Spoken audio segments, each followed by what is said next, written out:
your leader in sports coverage in Madison County. It's Sports Night from the Richmond Register Sports Department.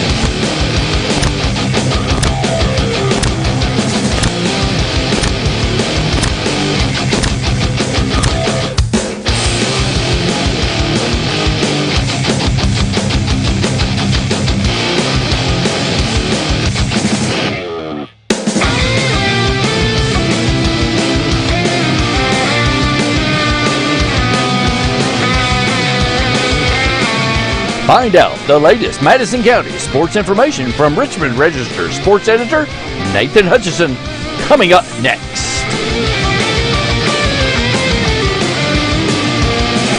Madison County Sports Night is brought to you by Central Kentucky Pressure Washing, Total Comfort Heating and Air Conditioning. Let Total Comfort keep you cool or warm this winter. Call for service or for a free replacement quote. Wynn's Auto Detailing Service. Adams Buick GMC. Sid says sell 'em. Snappy Tomato Pizza. Pizza. Metronet Fiber. Mindy Goble for City Commissioner. Madison County Emergency Management. Also brought to you by the City of Richmond Fire Department. Remember, October is Fire Safety Month. And KYmedia.net. Does your business or organization want to sponsor Madison County Sports Night on the Richmond Register Sports channels? Hit us up on social media. Abundant Hope Naturals, the official fruit smoothie for Sports Night. Come recharge with a delicious fruit smoothie full of protein and your choice of supplements.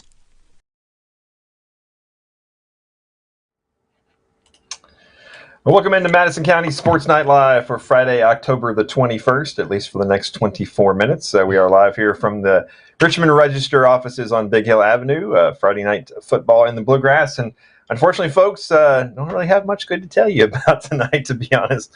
Had two games, two losers here in Madison County, but it happens sometimes. We're going to walk you through both games. Don't have any interviews or anything, so this might be a short show tonight, but that's all right. We'll be back next week with some other things. Ricky Elkins over there in the peanut gallery. Peanut, yeah, start off. What I was going to say.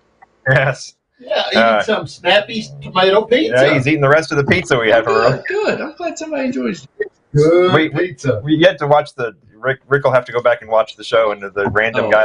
I'm cutting that. I'm cutting that special section out. I'm going to replay that. Well, we'll start up there. The game in Lexington. Madison Central at Bryan Station. It was for the district championship. Both teams were 2-0 in the district.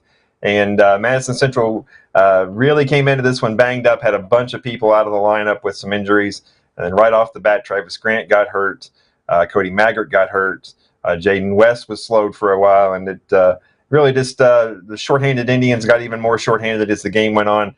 One of the assistant coaches came walking by to me, and he said, "Man, we're like the Walking Dead." He's like, just one guy after another goes down. So that all led to a 35-7 win by Bryan Station, and they clinched the district championship. Madison Central will be the 2 seed. They will be at home for the first round of the Class A playoffs in 2 weeks. But Bryan Station is your district champions, and they outgained Madison Central 417 to 244, including a 291 to 131 advantage on the ground, and it was Jeremiah Mundy Lloyd for Bryan Station. 33 carries, 214 yards, 2 touchdowns.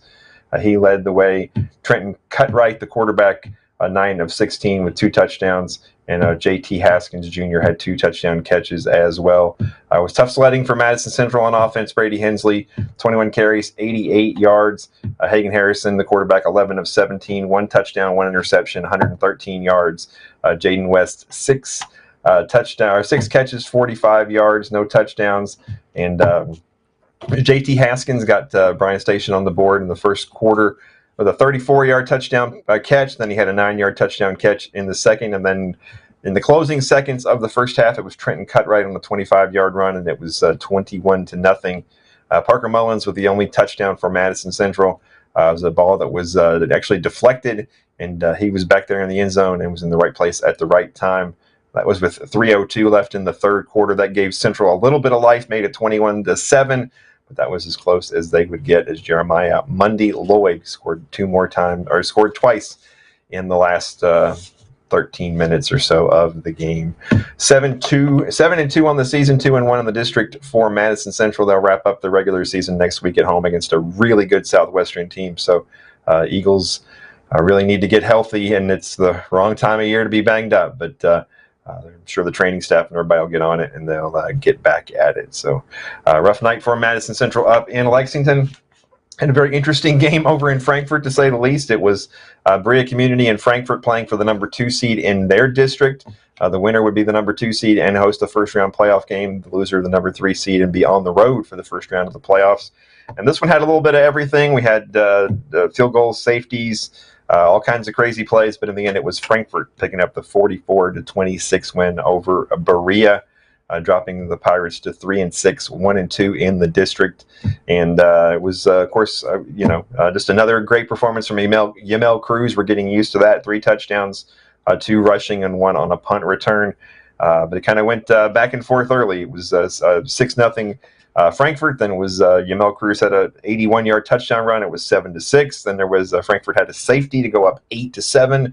Then a field goal to make it 11-7. So some very unusual scoring there, and then a pick 6 INT right before the half put Frankfurt up 17-7, and then and no scoring in the third quarter, and then everybody just went nuts there in the fourth quarter. There was a total of 6 touchdowns there in the fourth quarter. 4 of them, 4 of them by 7 touchdowns. So no, 6, 4.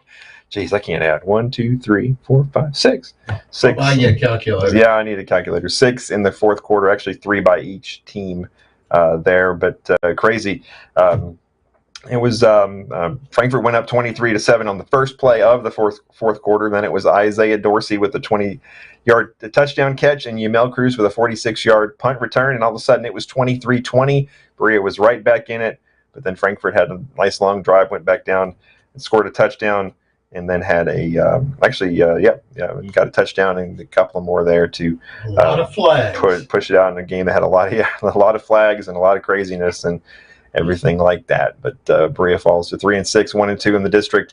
They are at home next week to wrap up the regular season against Jellicoe, Tennessee, a team they've played in the last game of the regular season pretty much all the time.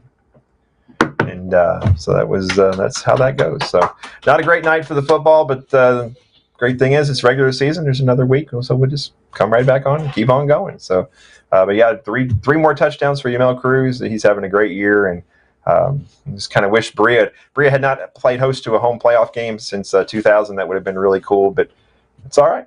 You're still playing, you're still alive, and you're still going on. So that's right. That would have been cool, but you're still living. Yeah, it's all right. Looking ahead to tomorrow, we have the all of the cross-country regionals tomorrow, high school cross-country regionals. The Class 3A1 is down at Cave Run Lake. That's where Madison Central and Madison Southern will be. And, of course, we obviously assume that Miss O'Shea, Kiara O'Shea, will roll to another region title down there. The Class A regional involving the Madison County teams, Model and Berea, is up in Lexington at Masterson Station Park. So Rick's going to go to the one down at Cave Run Lake. So we'll have some pictures from him, and then we'll get you scores and everything a little bit later. But Central certainly expected to win both the boys and girls again down there in their regional. And, of course, also here in Richmond tomorrow, 3 o'clock, over at Roy Kidd Stadium, or the Bank, or whatever you want to call it. It's EKU homecoming with the Colonels taking on ASUN rival North Alabama. Not to understate this, folks, but this is a huge game for the Colonels and a game they certainly should win. 3-3 on the season, 0-1 in the ASUN. North Alabama is 1-5 and winless in the ASUN. So this is a game on paper they absolutely have to have if they have any aspirations realistically of making the FCS playoffs for the first time in quite a few years. So they got to have this, and administration over at EKU looking to have a big crowd because, folks, they're basically giving away tickets. If you want to go tomorrow, you probably could just walk in and they'll just let you in for free, probably. It looks like the dog crowd will just translate and just all of them go to Eastern tomorrow. Yeah, well, they, Coach Walt Wells was on KSR earlier this week, and there's a link if you go to KSR's Twitter page where you can go through them and get a free ticket. I know they are. UK is off this week, so they have appealed to UK students, and as they basically said, if you come in and show your student ID, you get in for free. I know some of the Colonel Club people and stuff have gotten emails basically saying, if you have people that want to come, we'll give you as many tickets as you want. So there are tons of free tickets floating around out there. They're trying to get a big crowd over there. And you know what? I haven't done this yet, and I'll do this tomorrow, but I have to do this every year. But we have to EKU has one of the coolest and I think kind of under the radar homecoming traditions of any school. But Bruno Wasserteil, if you don't know the story, I'll put it up again on our social media. But very cool. They've been announcing his name since the 60s, and it's a very cool story. The guy has nothing to do with EKU, absolutely nothing. It was something that kind of started as a gag way back in the 60s, and they do it every year. So if you're at the game tomorrow and you hear them announce Bruno Wasserteil, please come to the press box. That is an inside joke, and I'll put that out again this year. I think that's a cool Bruno now? Bruno has been dead for a long time, Randy. Oh, sorry. Yeah, he's been dead for a long time. And the coolest part of the story is, and I did actually get an email from somebody a couple of months back who said he knew him. But as far as anyone knows, Bruno Wasserteil never had any idea that they did this. He never came here. He was actually a UPI. Back in the day when we had multiple wire services, there was UPI and AP and. But he was a UPI correspondent actually in Israel, and the guy who used to do the PA over at Roy Kidd Stadium just thought he was a funny name. And one day he could just homecoming one year he just picked up the mic and said, "Hey, Bruno Wasserteil, report to the press box," and it became a running gag that still goes on to this day. Still good to this day. Yeah. I mean, as far as anyone knows, no one ever let him know or anything like that. But he did die, I think maybe in the early 2000s. So he is not. I think his family should be honorary colonels. Well, I've tried to actually go through Facebook. I found his daughter on Facebook a couple of years ago and tried to send her a message, but never got a response. But I thought that would be really cool. And Cool. The picture of him, I don't know if you just Google his name real quick, it'll come up. But he just is one of the most interesting looking fellows you ever seen, and it's like he just looks like what you would expect like a 1960s journalist to look like. But he's a very interesting fellow who I would have liked to have met. Okay, hold on, I'm doing it right now. Hold on, let's see if I can get a picture of him. Yeah, kind of like the Walter Cronkite type. He was actually, there's a great story too. I think he was from Poland. And they left Poland right before the invasion. The Nazis invaded Poland and came to America.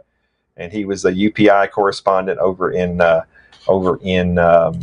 Israel. But it was a great story, and they keep doing it. And it's funny because Carl Park is about one of the only people left that still knows about it, I guess. And a couple of years ago when I did the story, he told me, he said, we do that every year, and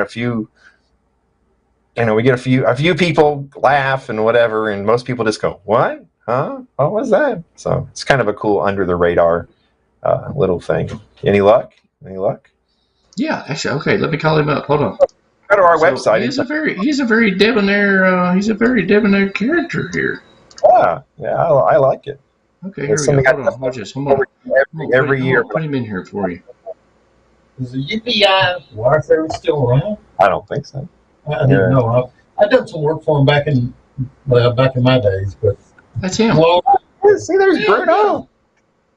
Bruno just looks. He looks very swag. He looks like a George Hamilton or something. He looks like a very cool guy. I would like to have known him, but that's awesome. But Cool. I'll repost that story again tomorrow. But once again, really, really big game for the Colonels. If they there's a lot of grumbling among fans and stuff, but they're sitting there at 3-3 and 0-1 in the ASUN, so this is kind of a must-win for them, and they should win. North Alabama is not a very good team.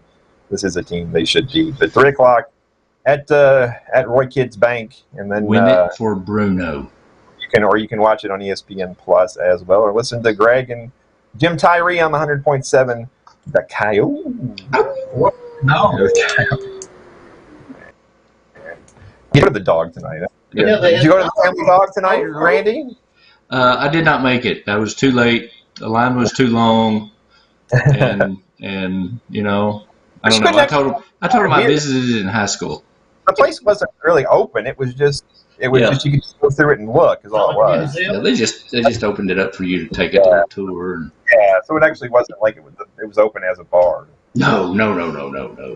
But All right. Well, in honor of this is a band I don't like, really, to be honest with you. But in honor of EKU basically just handing out tickets for the game tomorrow, this is going to be the Red Hot Chili Peppers with "Give It Away." Oh, nice. Yeah. Have a great weekend, everybody. We'll see you on Sunday for the Richmond Register Sports Show. I think we should have a Bruno trophy. I'm going to work on that this year. Want to say hello? Come on, Rick. Come on. Come on over. It's Ricky and Ricky. Oh, it's Ricky. Hey, Ricky. We're just partying here in the office. It's our family dog for the night. Go on by the register, folks. Hey, guys. Abundant Hope Naturals, the official fruit smoothie for Sports Night. Come recharge with a delicious fruit smoothie full of protein and your choice of supplements. Madison County Sports Night is brought to you by Central Kentucky Pressure Washing, Total Comfort Heating and Air Conditioning. Let Total Comfort keep you cool or warm this winter. Call for service or for a free replacement quote. Wynn's Auto Detailing Service. Adams Buick GMC. Sid says sell 'em. Snappy Tomato Pizza. Pizza. Metronet Fiber. Mindy Goble for City Commissioner. Madison County Emergency Management. Also brought to you by the City of Richmond Fire Department. Remember, October is Fire Safety Month. And KYmedia.net. Does your business or organization want to sponsor Madison County Sports Night on the Richmond Register Sports channels? Hit us up on social media.